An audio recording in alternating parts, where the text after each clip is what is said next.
जय हिंद प्यारे बच्चों, आप लोगों का स्वागत है अपना चैनल राजहंस कोचिंग सेंटर में। ठीक है, कल हम लोग एक्सरसाइज 2.2 का चैप्टर है बहुपद, उस बहुपद में हम जो ना एक नंबर का जो क्वेश्चन 1 और 2 किए थे। ठीक है, और उसमें हम 2 विधि से बताए थे आप लोगों को, एक गुणनखंड विधि से और एक विवेचक विधि से, जो है ना मूल और उसका शून्यक और शून्यंकों का जो बीच में जो शून्यक और गुणांकों के जो बीच सत्यता की जांच करने के लिए कह रहा था, उसके बारे में हम कल जो है ना किए थे। हम जो है आप लोगों को दोनों विधि बताए थे, एक गुणनखंड एक विवेचक। तो आप लोगों को हम कोशिश करेंगे कि दोनों विधि से, लेकिन उसमें जो कि ज़्यादा समय लगेगा, इसीलिए आप लोगों को हम फर्स्ट क्वेश्चन को दोनों विधि से बताएं। तो आप लोग क्या कीजिएगा, तो फर्स्ट क्वेश्चन को हम जो 2 विधि से बनाए, गुणनखंड और क्या कहते हैं विवेचक विधि से, डी निकाल के, तो आप लोग जो है उसमें से कोई एक में से मतलब कोनो विधि बना सकते हैं। ठीक है, दोनों समझ गए होंगे। तो आप लोग जो है ना क्वेश्चन अब चालू करने से पहले आप लोग फटाफट क्या कीजिएगा, चैनल में नए जुड़े हैं तो आप लोग क्या कीजिएगा, फटाफट जाके चैनल को सब्सक्राइब करेंगे, कमेंट लाइक और अपने दोस्तों को जो है शेयर करेंगे। ठीक है, उसके बाद आप लोग जो है आप लोग को हम डेली यही चीज़ बताएंगे, डेली तो नहीं कर सकते हैं, लेकिन आप लोगों को यह भी बताते हैं कि जो है जब आप क्लास जो मतलब क्लास अटेंड करते हैं उसमें आपको सीरियल बाय देखना है, ये नहीं कि भागा भागा के नहीं देखना है क्लास को। ठीक है, तो इसलिए आप लोग कोशिश करना है कि उसको बढ़िया से समझने के लिए। ठीक, तो अब चलते हैं क्वेश्चन नंबर 3 को देखने के लिए, क्योंकि 1 2 बन गया था, आज हम 3 को देखेंगे। तो 3 क्वेश्चन नंबर हम सबसे पहले इसको क्या कर देंगे, उतार देंगे। क्या है 3, तो है 3 है 6x का स्क्वायर माइनस 3 माइनस 7x। अब बोलिएगा इसको बनाएंगे कैसे, द्विघात समीकरण है। तो ये द्विघात समीकरण नहीं, द्विघात बहुपद है। तो इसको कहता है, इसका शून्यक और शून्यक का योग और उसके जो गुणनफल है या गुणन है उसके बीच में कहता है संबंध ज्ञात करने के लिए। तो सबसे पहले इसको हमको क्या करना है, सीधा करना है। ठीक है, तो लिखेंगे सॉल्यूशन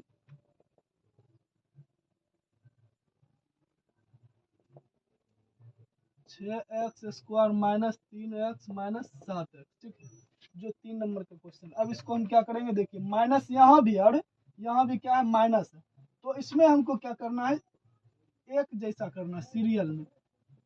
ठीक है, तो इसमें कोई अंतर नहीं, इसको इधर लिखें या इसको इधर लिखें। अब जो इसको लिखें ये अब हमको लगता है द्विघात बहुपद के रूप में है। तो अब इसको हम क्या कर देंगे, पहले यदि इसको हम देखेंगे तो हमको A X square plus B X plus C के रूप में यह वाला नहीं है। तब इसको हम इस टाइप से किए, तो यह जो है ना अब देखिए इसके रूप में है। ठीक है, तो हम क्या करेंगे, तो ए बराबर एक्स का जो एक्स स्क्वायर का गुणांक है जो ए होता है। ठीक है, तो देखिए ए है, तो ए के स्थान पे यहाँ कितना है 6 है, तो हम 6 उतार दें। फिर बी एक्स का गुणांक, तो यहाँ बी है, तो बी का स्थान पे इसमें क्या है 7 है, तो बी बराबर 7। ठीक है, उसके बाद सी बराबर, या यहाँ तथा भी लिख सकते हैं या और भी लिख सकते हैं।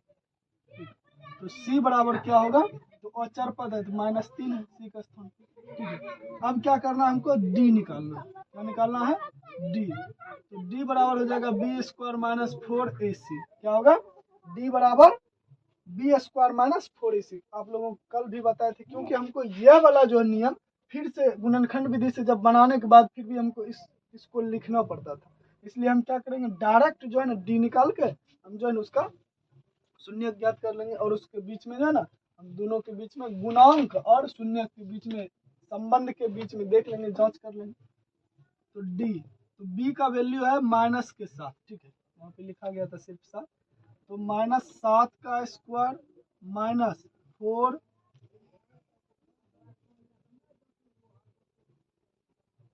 माइनस 3, तो 7 7 49, 7 गुना 7 करेंगे तो 49 हो जाएगा। माइनस गुना माइनस प्लस कितना हो जाएगा, छोतिया 18 या 12, 4 तिया 12, बरछा के 72। ठीक है,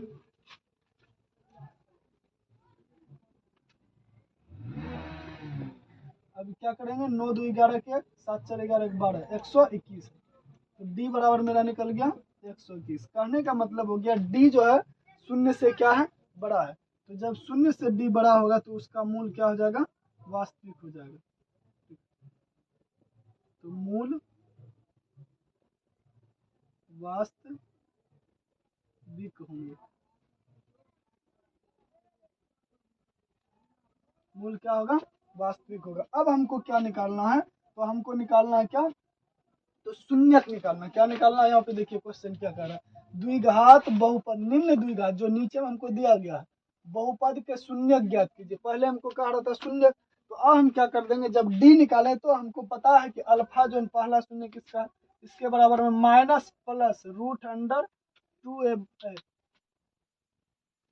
डी बटा 2a होता है। देखिए यहाँ पे माइनस भी लगता है, यहाँ पे किस स्थिति में लगेगा, जब हम x बराबर लिखेंगे minus B plus minus root under D बटा 2a। इस स्थिति में x के बराबर में जब लिखेंगे, ये द्विघात जब चलेंगे समीकरण में, तो उसके रूप में इस सूत्र का यूज करते हैं।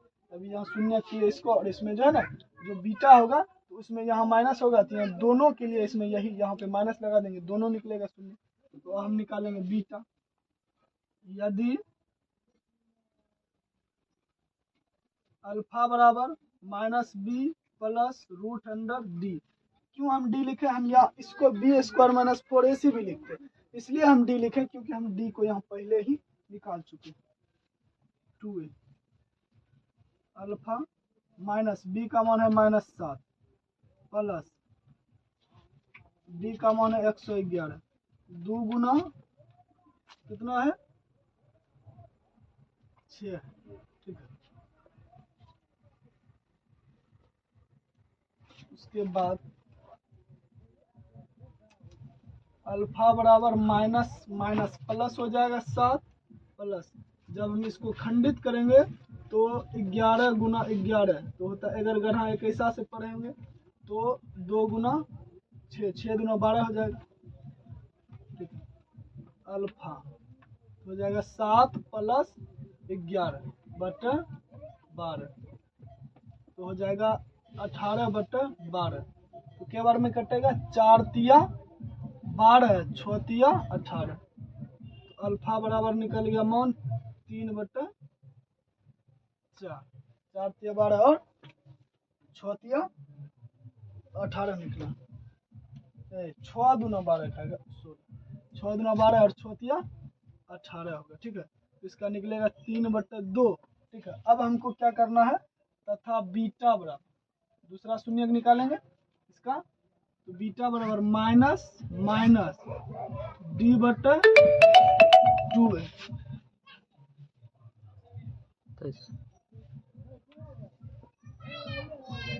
-7 माइनस के 121 बटा 2a। अब यहाँ जब 2a का मान देखिए, यहाँ पे क्या निकालें 6 है, ठीक है। तो बीटा बराबर हो जाएगा 7 माइनस माइनस प्लस 7 माइनस के 11 को जो है ना यहाँ पे किए हैं, देख लीजिए 11 गुना 11 तो 121 होता है, जोड़ा लगा के हम बाहर निकाल लिए, तो -4 बटा 12, ठीक है। तो बीटा बराबर कितना हो जाएगा, 4 1 4 4 तिया 12 माइनस के 12 निकला बीटा बराबर। अब हमको क्या करना है, अब हमको सत्यता की जांच करना है, शून्यकों और गुणांकों के बीच जो है जो सत्यता उसकी जांच करना है। तो उतना बड़ा हमको नहीं लिखना है, हम सीधा क्या लिखेंगे, जांच, अब जांच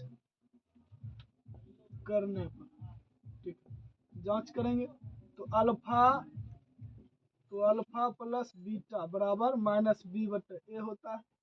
उसके बाद तथा अल्फा इंटू बीटा बराबर सी बटा ए, ये हो गया अचर पद और ये हो गया एक्स स्क्वायर का गुणन। तो अल्फा का मान पहला निकला 3 बटा 2, और यहाँ क्या है प्लस है, तो यहाँ बीटा है माइनस, तो 2 चिन्ह एक साथ नहीं रह सकता, तो इसको इस प्रकार से लिखेंगे, बी का मान -7 बटा ए का मान 6, तो हो जाएगा यहाँ 3 बटा 2 माइनस गुना प्लस, तो -3, ये हो जाएगा 7 बटा 6।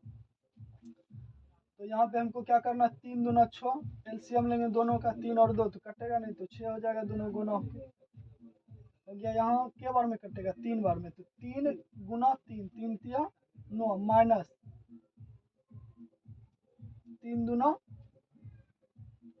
तो 2 बार में खा जाएगा 6, तो 2 हो जाएगा, तो 7 बटा 6 बराबर 7 बटा 6, इधर हो गया बराबर दोनों में। अब इधर देखेंगे तो 3/2 गुना -1/3, तो इसके बराबर में हो गया सी का जो मान है यहाँ पे -7 है, ठीक है, -3 है, तो सी के स्थान पे -3, उसके बाद ए का मान है 6, तो ऊपर ऊपर गुना हो जाएगा -3/6, -3/6। इसी को हमको क्या कर रहा था, प्रूव्ड करने के लिए, ठीक है, मतलब गुणांक और सत्यता के बीच जो है ना, हमको क्या बोल रहा था, इसको दिखाने के लिए कि इस दोनों के बीच में क्या संबंध है, ठीक है। तो अब जो है दूसरा सवाल बताएंगे, मतलब 4 नंबर को बताएंगे, ठीक है, 4 नंबर। तो आप लोग जो 3 नंबर इसको जो है अधिक मतलब बहुत बढ़िया से समझने में क्या है, कल भी बताए हैं 2 सवाल, 1 और 2 नंबर का बताएं, तो उसमें भी बताए थे आप लोगों को, आज भी बताएं, मतलब सेम प्रोसेस से जा रहे हैं, तो इसमें जो आप लोग बहुत बढ़िया से समझ गए होंगे, ठीक है। तो आप लोग क्या कीजिएगा, इसको उतारिए फटाफट, और जो है फिर चलेंगे अगले क्वेश्चन की ओर, ठीक है, मतलब अगला सवाल की ओर चलेंगे कि अगला सवाल हमको क्या कह रहा है, ठीक है। तो हम थोड़ा सा हट रहे हैं, ठीक है, आप लोग उतारिए, ठीक, इस साइड में उतार लिए होंगे, तो अब इधर मिटाते हैं, नहीं तो स्क्रीनशॉट भी कर लिए होंगे, क्योंकि उतारने का झंझट तो अब है नहीं, फटाक से स्क्रीनशॉट किया और रखिए उसको, दिल के सेव करके क्या। तो अब चलते हैं 4 नंबर की, ठीक है, 4 नंबर क्या कह रहा है,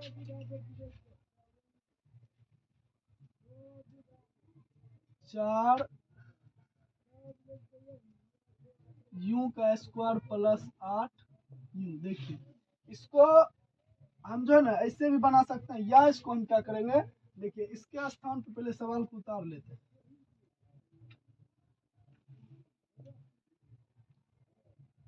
4u का स्क्वायर प्लस 8u, हम क्या कर देंगे, इसको उतारे, या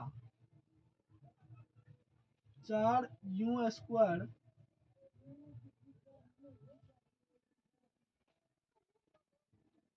प्लस 8u, या इसके बगल में हम 0 भी लिख सकते हैं, क्या लिख सकते हैं, 0 दे सकते हैं इसके प्लस में, क्योंकि 0 इसको रहेगा तब भी इसका कोई दिक्कत ना है, नहीं भी रहेगा तब भी इस पर कोई प्रॉब्लम ना है, ठीक है। इससे तो अब हमको क्या करना है, उसका गुणांक ए का तो हो जाएगा 4, फिर हो जाएगा b बराबर 8, और c बराबर हो जाएगा 0। तो अब हमको क्या निकालना है, तो d निकालना है, d का फॉर्मूला होता है d बराबर बी स्क्वायर माइनस 4ac। देखेंगे इसमें मूल वास्तविक है कि असमान है, मूल वास्तविक है कि असमान, ठीक है। तो हमको क्या करना है, d बराबर b जो है, b का वैल्यू है 8 का स्क्वायर माइनस 4 गुना 0, c का मान 0 है, तो 8 8 64, इधर हो जाएगा 0, ठीक है। तो d बराबर निकल गया 64, ठीक है। तो यहाँ पे क्या हो रहा है, d जो है 0 से बड़ा है, d क्या है, 0 से d बड़ा है, तो इसमें हमको क्या करना है, तो इसका मूल्य जो है ना, कहने का मतलब जब d 0 से बड़ा होगा तो इसका मूल्य क्या होगा, वास्तविक होगा, वास्तविक होंगे, इसका मूल्य क्या होगा, वास्तविक होगा, क्योंकि d जो है 0 से बड़ा है, या शून्य से क्या है, d बड़ा है, तो जब d जो है 0 से बड़ा होता है तब मूल्य उसका क्या होता है, वास्तविक होता है, ठीक है। तो अब देखिए, अब हमको निकालना फिर अल्फा और बीटा, यदि अल्फा बराबर -b प्लस √d बटा 2a, ये सूत्र होता है, अल्फा बराबर -b, यहाँ पे क्या है 8 है, b का वैल्यू 8 प्लस d का मान है 64, 2 गुना 4 हो गया, ठीक है, -8 प्लस 8 8, इसका जो है ना अधिक खंडित करेंगे तो निकलेगा 8 गुना 8, तो 1 8 आ जाएगा बाहर, बट ये हो जाएगा 4 दूना 8, तो हो जाएगा 0/8, तो इसका अल्फा का मान निकल गया 0, क्या निकल गया 0। उसके बाद अब हम बीटा का भी मान निकालेंगे, तथा बीटा b माइनस माइनस के d बटा 2a, बीटा बराबर हो जाएगा -8 माइनस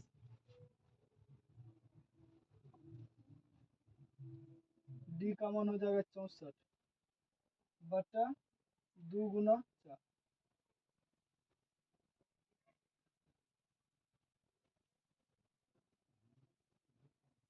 तो दोनों को जोड़ देंगे, माइनस माइनस 16,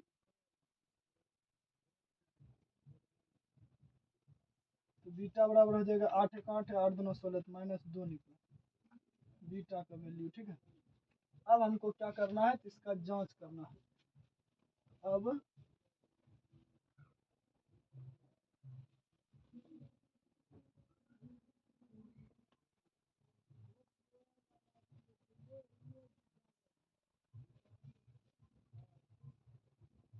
जांच करने पर तो हम लिखेंगे, तो अल्फा प्लस बीटा बराबर -b बटा a तथा अल्फा इंटू बीटा बराबर c बटा a होता है। अचर पद बटा हो जाएगा x स्क्वायर का गुना। ठीक है, तो इसका मान अल्फा का मान 0 निकला, माइनस प्लस -2, b का मान है +8, a का मान है 4, तो ये हो जाएगा -0 के तो कोई वैल्यू नहीं है, माइनस गुना प्लस तो हो जाएगा -2, 4 दूना 8, 2 बार में -2। इधर हो जाएगा अल्फा का वैल्यू है 0 गुना माइनस के 2, सी का मान है 8 बटा 4, सी का मान है 0 बटा 4, तो ये हो जाएगा 0 बटा 0। तो यही मेरा क्या था, उसके बीच में जो ना गुणांक शून्यक और गुणांकों के बीच में जो संबंध कर रहा था निकालने के लिए, यही था इसका संबंध। ठीक है, तो इसको आप लोग उतारिए। ठीक, फिर जो है अब बचा दो सवाल, 5 और 6 को, या तो इसको उतार लीजिए फटाक से या इसको स्क्रीनशॉट कर लीजिए। ठीक है, तो अब चलेंगे फिर नेक्स्ट डे, और आज यहीं तक रहने देंगे, कल फिर 2 सवाल बताया जाएगा। ठीक है, आज यहीं तक रहने दीजिए, क्योंकि ज़्यादा लोड नहीं देना है कपार पे। ठीक है, अभी कम कम ही करते जाना है क्वेश्चन को, क्योंकि हमको क्या लगता है, यदि हम कम कम करते हैं तो उसको बढ़िया से करेंगे। आप लोग उसको जो है ना ज़्यादा बढ़िया से समझिएगा, और यदि एक दिन में आप लोगों को सभी क्वेश्चन बता देंगे तो उसमें थोड़ा सा आप लोगों को भी प्रॉब्लम होगा। ठीक, तो आज दो ही सवाल करते हैं। ठीक, उसके बाद धीरे धीरे क्लास का जो ना और ज़्यादा बढ़ाया जाएगा क्वेश्चन। ठीक, तो आज भर यहीं तक रहने देते हैं।